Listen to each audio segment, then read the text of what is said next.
Tell us a little bit about your background. Like, how has your experience with everyday people influenced your policies? Yeah, well, I'm only 27 years old, so I don't have Mhm. too much background to give. So I'll just start with where it began. I was born and raised in Montrose, Illinois, which is where I currently reside today. I went to Cumberland High School, where I graduated salutatorian of the 2011 class, and then, like I said earlier, I went to Lakeland College from there, and I earned three associate's degrees: one in business administration, one in management, and one in marketing. So Mhm. after Lakeland, I transferred to EIU, where I earned my bachelor's in accounting, and I graduated there in 2017. So I've been working in public accounting after 2017. But I mean, before that, I was working with the everyday public that I got to see some experiences that everyday people were going through. Like uh, in high school, my first job was at the local Dairy Queen in Greenup, Mhm. and I was actually one of the youngest to be promoted to shift lead at that particular franchise. So I got to interact with some of the older adult workers and some of the kids that were my age in high school. So with like the older adult workers, I got to see their struggles with paying for childcare and working a minimum wage job. And of course, paying rent or the mortgage, which you can't do that on a minimum wage job, and you can't do it now, but you couldn't do it back then, in 2010, whatever the minimum wage was back then, it was well below a living wage. So I got to hear their struggles and what they were going through. And then after that, I worked in retail. I worked at Mhm. Sears as a cashier lead, and Rue 21 I was hired on as the assistant store manager, and then shortly promoted to store manager. So you would be shocked at how much retail customers will share with the retail workers. Whenever you're helping them shop, because I guess shopping is kind of a therapy sometimes, and you can really hear some stories just from regular people, Mhm. and that's kind of shaped my policies. And it kind of worked out because around the same time, that's when Bernie Sanders campaign was really gearing up in 2014, 2015, and 2016. So hearing him speak and then hearing the voices of everyday people, I was like, this something needs to be done. Something needs to be done for people like that. One bipartisan item is term limits. Your opponent, Chris Miller, supports term limits, Right. and you also support term limits. Right. So, like, why do you support term limits? And if elected, would you commit to only serving a limited amount of terms? So why I support term limits. We can't kid ourselves when we look at corruption in Illinois politics. It's been there for decades, and it's been both sides of the aisle. It's been Republicans, it's been Democrats. So we can't put the blame on one party. It's the people that are inside of that party that really drives the corruption. And term limits I think, is the first step that we have to do to address the corruption and kind of get our Springfield politics back to working for everyday people. Mike Madigan, he's the Democratic Speaker of the House. He's been there for 47 plus years, and he's kind of the poster boy for corruption in Illinois politics. And 47 years, that's like four decades too long. And if we have term limits, that's going to give more of a chance for ordinary representation to step up and to fill those holes. Since the same political machine won't hold the same position for decades at a time. So maybe we would see nurses start running for government. Maybe we'd see teachers start running for government. Fast food workers, any normal occupation that they don't feel is being represented for them in Springfield, it gives them the chance to run. And so, yeah, and I would commit to only serving 4 terms as a Mhm. state representative, because that would be 8 years. But term limits, sometimes people don't really get that doesn't mean it has to be the end of your political career. It just means you can't hold that office anymore. Mhm. And if like Mike Madigan, he like I said, he's held the Speaker of the House not the Speaker of the House, but he's been in the House for over 40 years. And if he is that good at serving people, move on to like the next big office, run for state senate, run for Congress, run Mhm. for something else. Don't just keep steeping in this same office and continuing not really to do much for the middle class. How do you think we should reform the current policing system? Yeah, so that's kind of a loaded, big question. And yeah, but I first, I do want to say that I think most of the time police officers do their job and do it well. They do what they're supposed to do most of the time.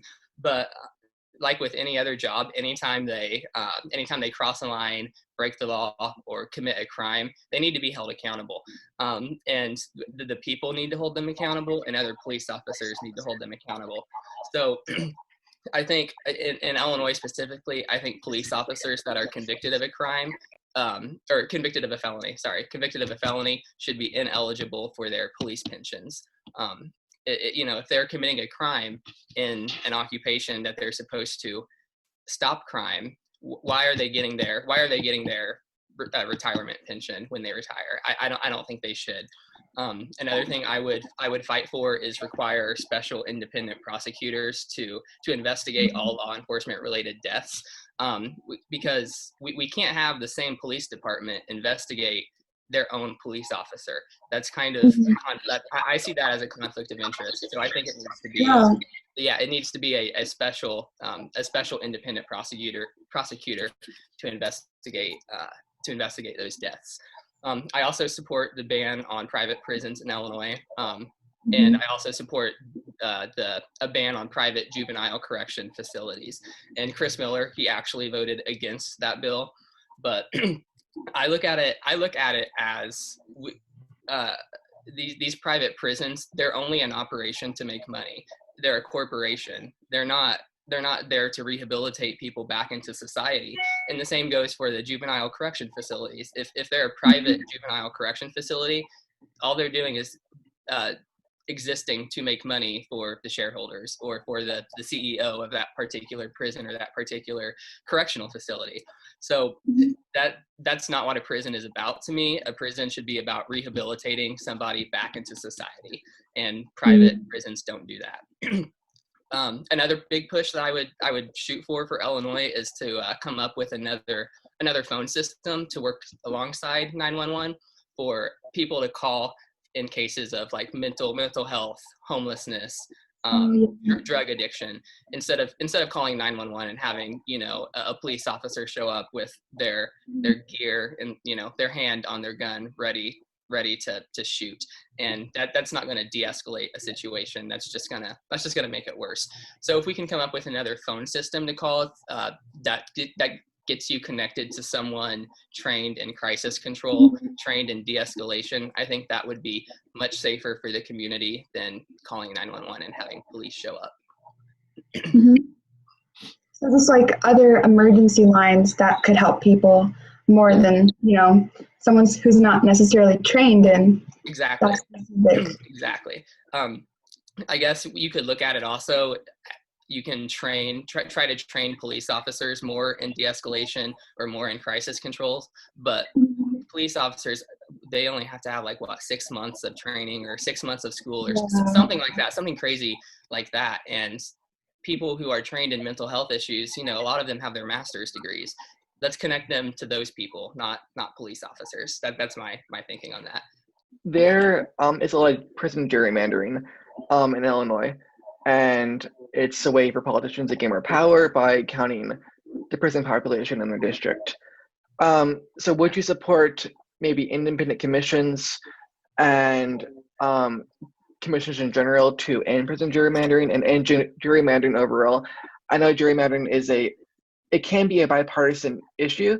Would this be something that maybe you could work across the aisle on? Yeah, and I actually haven't looked too much into that, so I can't give you a specific feeling that I have on that. But yeah, it's definitely a bipartisan issue, and if it's something that's going to help something like that, absolutely, I would reach across the aisle and reach across both aisles, I guess, since I'm independent. I would try and bring everyone together in on that. Yeah, absolutely. So you are an independent. Right. And a lot of your policies seem to be on the Democratic platform. So what makes you an independent? Good question. I don't identify with the Democratic Party because historically they haven't really spoken for to what I believe. Like you said, most of my positions do fall more on the left side of the political spectrum.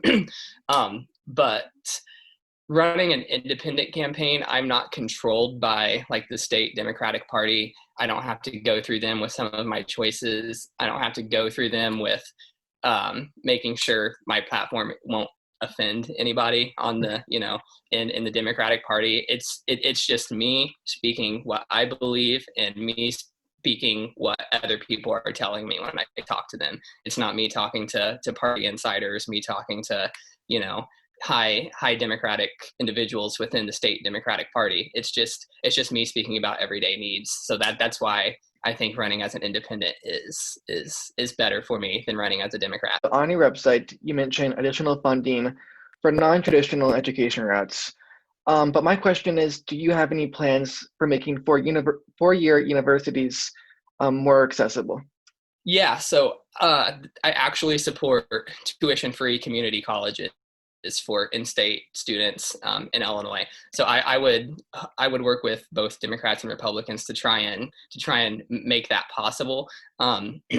And I would also work for more grant money to these four-year universities so that low-income individuals can help offset that cost of the four-year university, because the cost of education, it keeps going up, and especially with interest rates with student loans, people kind of get buried after they graduate. They're in so much debt, and some of these occupations that they go to college for may not pay well right when you enter the workforce. So it's hard to play catch up.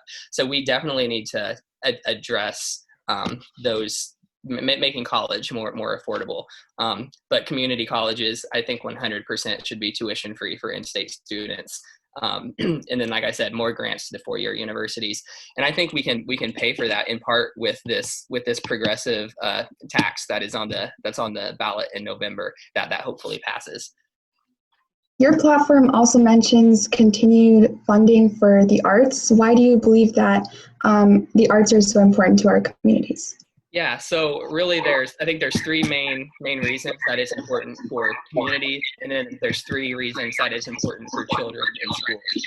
So with the community, art influences society, and it lets us look back at differing values over time. We can look at a painting, or we can look at a documentary film and see how society has progressed and changed over time. And that's good that we can do that. We can reflect on what our values were then and what our values are now, and then think about where we want to go from here, because society's changing all the time, and art is a way of recording that change.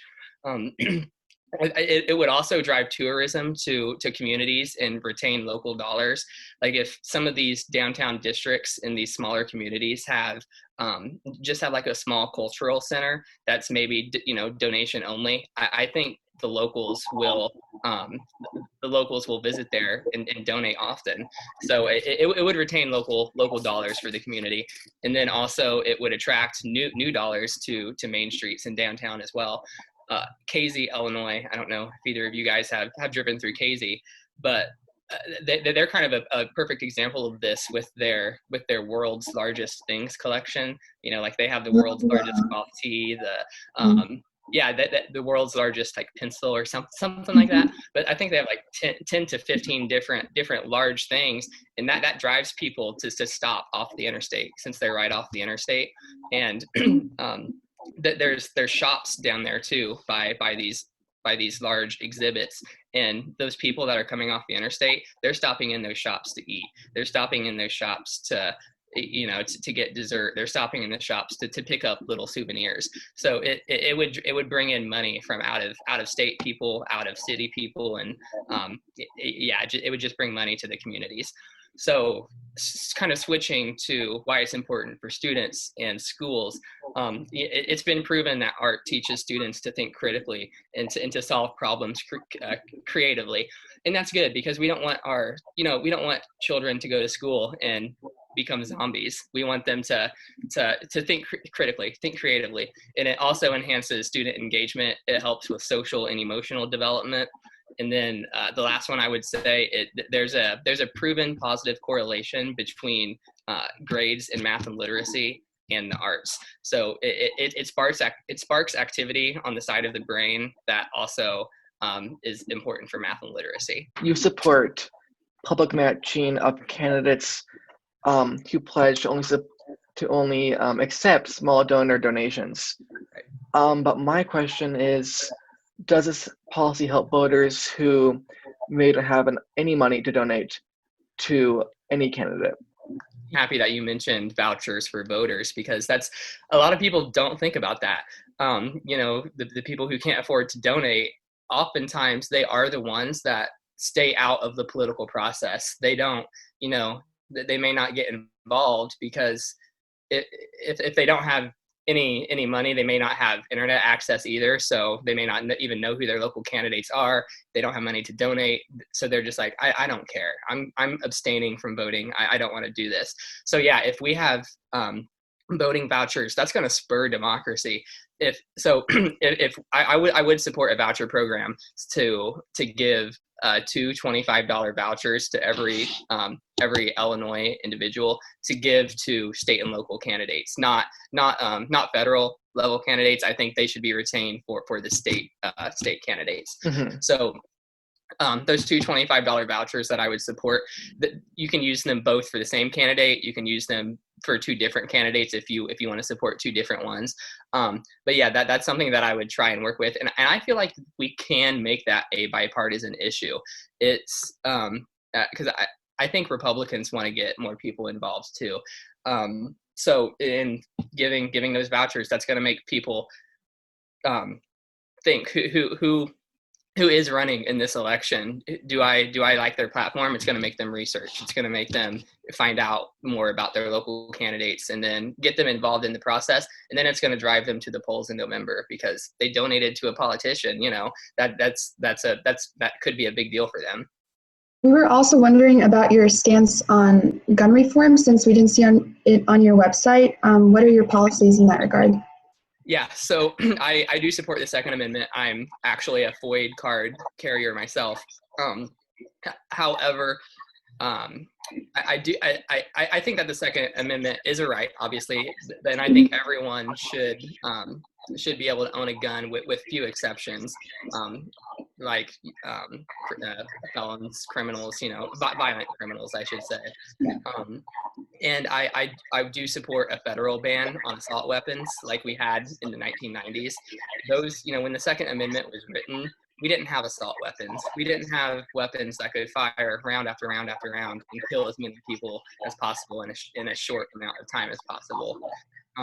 So people can hunt. People can still protect themselves with other guns that weren't designed for war and that weren't designed to kill as many people with as many bullets as fast as possible.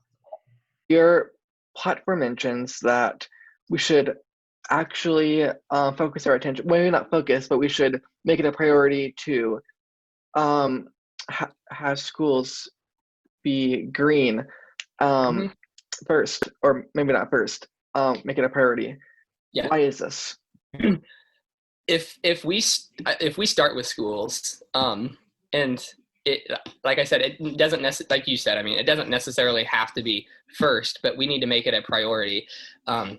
Because if we focus on that, that's where the children are. That's where the future of Illinois is. So if we can implement it in schools first, we have a huge opportunity to educate the children and the young students on climate change and the need for green energy and the need for a green planet, the need to stop relying on fossil fuels that destroy the planet. Science has proven it is destroying the planet.